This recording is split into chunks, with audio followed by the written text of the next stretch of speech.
नमस्कार, मैं हूं रुचि शर्मा। वेब3 की तमाम बड़ी खबरें लेकर हाजिर हैं हम। ब्लर मार्केटप्लेस के हालिया लॉन्च के बीच क्रिप्टोस्फेयर में नॉन फंजिबल टोकन्स एक बार फिर से सुर्खियों में हैं।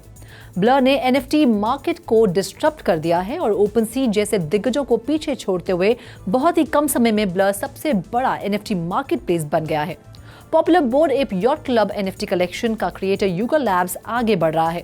युगा लैब्स ने हाल ही में 12fold नाम के अपने नए एनएफटी कलेक्शन की घोषणा की, जिसमें बिटकॉइन ब्लॉकचेन नेटवर्क के ऊपर बिल्ड 300 जनरेटिव एनएफटी आर्टवर्क्स शामिल होंगे।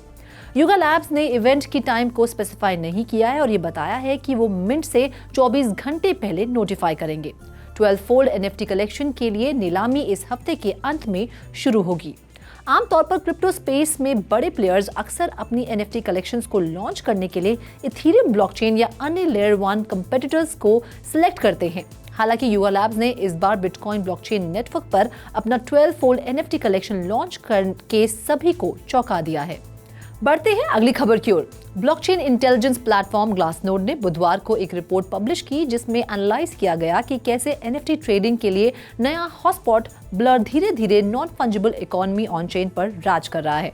फर्म ने पिछले 2 महीनों में इथेरियम पर एनएफटी रिलेटेड ट्रांजैक्शन से गैस कंजप्शन में 94% की वृद्धि दर्ज की है। अक्टूबर में लॉन्च किया गया ब्लर पहले से ही ऑप्शनल रॉयल्टी पेमेंट्स के साथ जीरो ट्रेडिंग फी मॉडल का इस्तेमाल करके एनएफटी ट्रांसफर वॉल्यूम के 78% पर हावी होना शुरू हो गया है।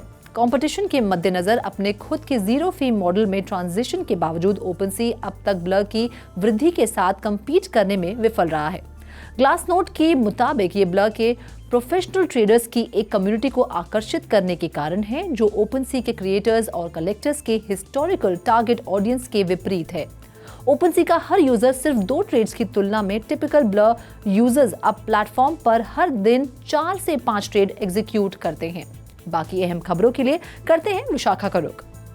RAK की गवर्नमेंट ने डिजिटल और वर्चुअल एसेट कंपनीज को दुनिया का पहला free zone RAK digital asset oasis launch करने की अपनी मंशा की घोषणा की है। ये घोषणा सोमवार को ब्लॉकचेन लाइव 2023 में की गई। RAK digital asset oasis virtual asset sector में नॉन रेगुलेटेड एक्टिविटीज के लिए एक purpose built true innovation enabling free zone होगा। ये दुनिया में एकमात्र फ्री जोन होने का इरादा है और जो भविष्य के नए और उभरते क्षेत्रों में metaverse, blockchain, utility tokens, virtual asset wallets, NFTs, DAOs, DApp और दूसरे Web3 रिलेटेड बिजनेसेस को इनोवेट करने वाले डिजिटल और वर्चुअल एसेट सर्विस प्रोवाइडर्स के लिए पूरी तरह से डेडिकेटेड है। RAK डिजिटल एसेट ओएसिस 2023 के सेकेंड क्वार्टर में एप्लीकेशन के लिए खुलेगा। RAK ने पॉलिटिकल स्टेबिलिटी, प्रोग्रेसिव, सपोर्टिव और क्विक टू अडैप्ट अप्रोच और स्ट्रैटेजिक टाइम जोन में एक इनोवेशन एनेबलिंग एनवायरनमेंट के साथ एक ग्लोबल बिजनेस फ्रेंडली हब के रूप में प्रतिष्ठा स्थापित की है, जो फाइनेंशियल सेंटर्स के बीच की गैप को फिल करता है। Over to you Sandeep. Trinamool Congress यानी TMC का आधिकारिक ट्विटर अकाउंट 28 फरवरी को हैक कर लिया गया था। इसके बाद अकाउंट की प्रोफाइल पिक्चर को TMC पार्टी सिंबल से बदलकर युगा लैब्स के लोगो में बदल दिया गया था। युगा लैब्स एक US आधारित ब्लॉकचेन टेक्नोलॉजी कंपनी है जो NFTs और डिजिटल कलेक्टिबल्स विकसित करती है। कंपनी क्रिप्टो और डिजिटल मीडिया में भी माहिर है। जब से अकाउंट हैक कर लिया गया था, तब से इससे युगा लैब्स द्वारा किए गए NFT कलेक्शंस को बढ़ावा देने वाले ट्वीट किए गए हैं। इस बीच पार्टी सूत्रों ने इंडिया टुडे को बताया कि वे इस मुद्दे को सुलझाने की कोशिश कर रहे हैं। हालांकि ये इस तरह की पहली घटना नहीं है, क्योंकि YSR कांग्रेस का आधिकारिक ट्विटर अकाउंट भी पिछले साल दिसंबर में हैक कर लिया गया था। इसके बाद ट्विटर बायो को NFT मिलियनियर में बदल दिया गया था और डिस्प्ले फोटो को board app yacht club collection से एक तस्वीर में बदल दिया गया था। अब बढ़ते अगली खबर की ओर। डिजिटल रियल प्रोजेक्ट, जो सेंट्रल बैंक डिजिटल करेंसी के निर्माण के लिए एक ब्राजीलाई पहल है, इसके पॉसिबल इशुएंस की दिशा में आगे बढ़ रही है। मर्काडो बिटकॉइन, एक स्थानीय एक्सचेंज, ने बताया कि डिजिटल रियल के एक टोकनाइज वर्जन के इंटरकनेक्शन की जांच करने के लिए डिजाइन किए गए पायलट टेस्ट की एक सीरीज सफलतापूर्वक आयोजित की गई थी।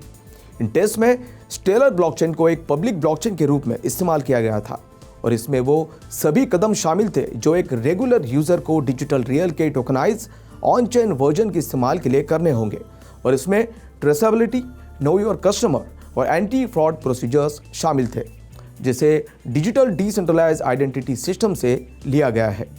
इन डिजिटल आइडेंटिटी टास्क को क्लियर सेल और CPQD द्वारा संचालित किया गया था, जो इन ट्रांजैक्शंस को मर्केडो बिटकॉइन पे के अनुरूप बनाने के लिए आईडी और धोखाधड़ी रोकथाम प्रक्रियाओं को नियंत्रित करते थे, जो कि मर्केडो बिटकॉइन द्वारा ट्रांजैक्शंस को संसाधित करने के लिए इस्तेमाल किया जाने वाला एक टूल है।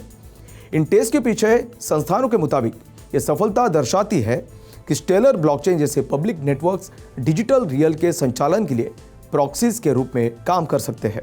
पूरा किया गया टेस्ट विभिन्न स्थितियों में डिजिटल रियल के व्यवहार का आकलन करने के लिए आयोजित की जा रही परियोजनाओं की एक पूरी सीरीज का एक हिस्सा है।